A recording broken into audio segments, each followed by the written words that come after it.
Ya, itu dia topik Mingguan Wanita hari ini. Bahaya perkakas dapur. Saya dah cakap, nak beli lagi. Dah bayar down payment dah. Dah bayar online. Itulah dia. Nampak tadi. Macam-macam dia punya implikasi dia. Beli barang-barang perkakas dapur yang murah ni. Yang pastinya penonton nak tahu apa yang bahaya, di mana bahayanya. Okey, sabar dulu. Kita jangan bergaduh dulu, okey. Pastinya ada penonton-penonton di luar sana nak menang RM500. Macam mana? Senang saja. Streamlah di Astro Go untuk menyertainya. Layari www.astro.com.my dan daftar di contestastro.com.my/go. Anda mungkin akan memenangi RM500 setiap hari. Seronok kan? Tengok Mingguan Wanita menang RM500. Tengok Mingguan Wanita je menang RM500. Jadi jangan lupa tetap bersama Mingguan Wanita. Boleh beli perkakas dapur. Okey, untuk kita tak buang masa lagi, kita nak membincangkan lebih hangat lagi tentang topik kita pada hari ini, itu perkakas di dapur bahaya. Untuk itu kita akan bersama-sama dengan Puan Nur Hidayah Osman, itu penolong pengarah kanan bahagian keselamatan dan kualiti makanan Kementerian Kesihatan Malaysia. Assalamualaikum Puan. Terima kasih sudi datang ke studio pada pagi ini. Terima kasih. Sama-sama. Saya pun bagi pihak warga kerja bahagian keselamatan dan kualiti makanan ingin mengucapkan terima kasih atas jemputan Mingguan Wanita. Okey. Baiklah, kita jemput ni bersesuaian dengan topik kita pada hari ini tentang bahayanya perkakas dapur ni. Apakah benar sekarang ni di mana-mana mengatakan viral perkakas dapur ini bahaya digunakan. Jadi, apakah perkakas dapur yang bahaya tu? Ramai yang nak tahu sekarang. Sebab kita ada banyak ni. Ya, banyak. Semua rumah ada perkakas dapur. Spesifik ni yang macam mana? Perkakas dapur yang macam mana tu? Ya. Tak, pada mulanya bahaya ke? Bahaya. Bahaya ke?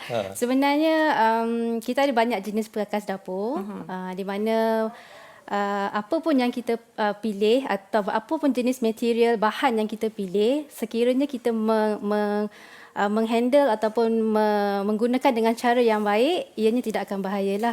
Jadi secara keseluruhannya dari bahagian keselamatan dan kualiti makanan, kita nak merumuskan bahawa memang tiada perkakas dapur yang bahaya, namun cara pengendaliannya perlu baiklah.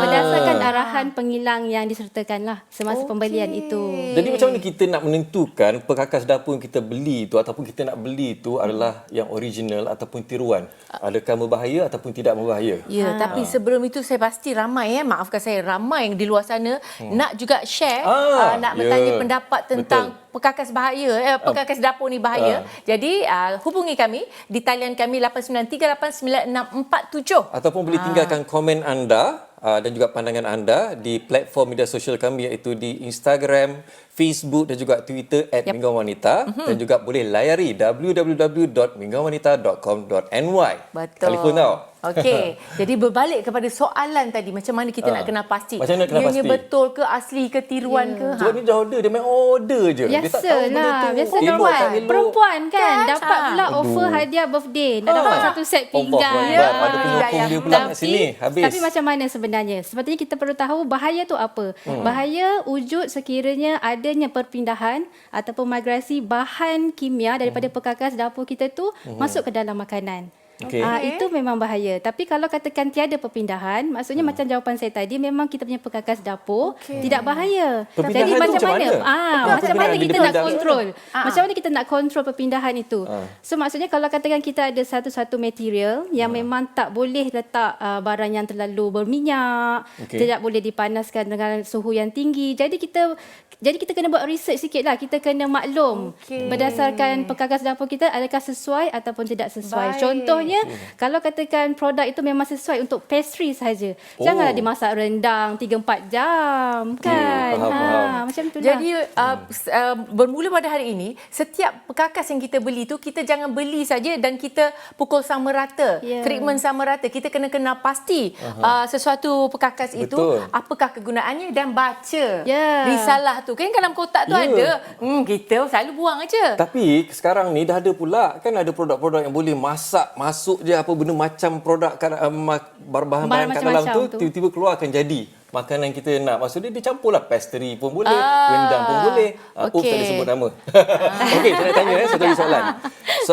Adakah perkakas-perkakas dapur ni dia ada jangka hayat penggunaannya? Soalan yang baik tapi tak ada jawapan yang tepat lah. Sebab jangka hayat perkakas tu bergantung kepada macam mana kalau kita beli, kita ada stiker atau kita ada manual, kita perlu baca. Tapi secara umumnya kita sebagai wanita ataupun ibu-ibu, kalau kita dah tengok kita punya perkakas dapur tu sumbing, rosak, menggelupas, patutnya tak perlulah digunakan lagi lah. Sebab dia bergantung. Kalau katakan era pakai pinggan tu 25 tahun secara yang sopan, santun, okey, tahan lama. Tapi kalau saya lah, Nur Hidayah Osman pakai gedegang macam tu, mungkin tak tahan lama lah. Saya kalau gedegang, kalau gedegang bukan masak, gedegang bergaduh kat dalam dapur. Okey, saya tertarik dengan tadi keterangan tadi tentang kalau dah sumbing dan sebagainya. Tapi ialah zaman nenek-nenek, mak-mak kita, sumbing sampai ke tua pun masih boleh gunakan lagi. Ada sentimental value lah. Mungkin dia nak menyimpan benda tu macam mana pula? Tapi hakikatnya tidak baik. Boleh terangkan sikit tak bagi penjelasan kepada penonton kita? Penjelasannya, maksudnya kalau katakan dia sumbang, retak, menggelupas, kemungkinan kita punya yang macam contoh macam saya katakan tadi, bahaya puncanya daripada migrasi bahan kimia daripada bahan yang daripada perkakas dapur tu ke dalam makanan. Maksudnya kalau katakan dia ada pindah, contohnya benda yang kita tak nak dalam kita punya perkakas dapur tu pindah ke dalam makanan. Jadi kalau dah sumbang, kalau dah retak, kalau contoh kita kemungkinan benda tu kita biasa nasihatkan jangan pakai dalam barang. Faham sendirilah, belilah baru. Walaupun kita rasa eloklah sumbing sikit je kat tepi-tepi tu, tapi sebenarnya tapi Era tak cantik kan sumbing? Okey, kita nak tahu juga tentang pan stick pan tu kan, yang non-stick tu. Jadi ada orang kata kalau tercala tu bermakna janganlah pakai. Kalau ia pun nak pakai juga kikis semua, tapi dah tak cantik lah. Dah non-stick lah jadinya. Tu kat mana pula faktanya tu? Faktanya tu sebenarnya kalau kami di bahagian keselamatan dan kualiti makanan, sebenarnya tak cala sebenarnya bergantung kepada cara pengendalian kita.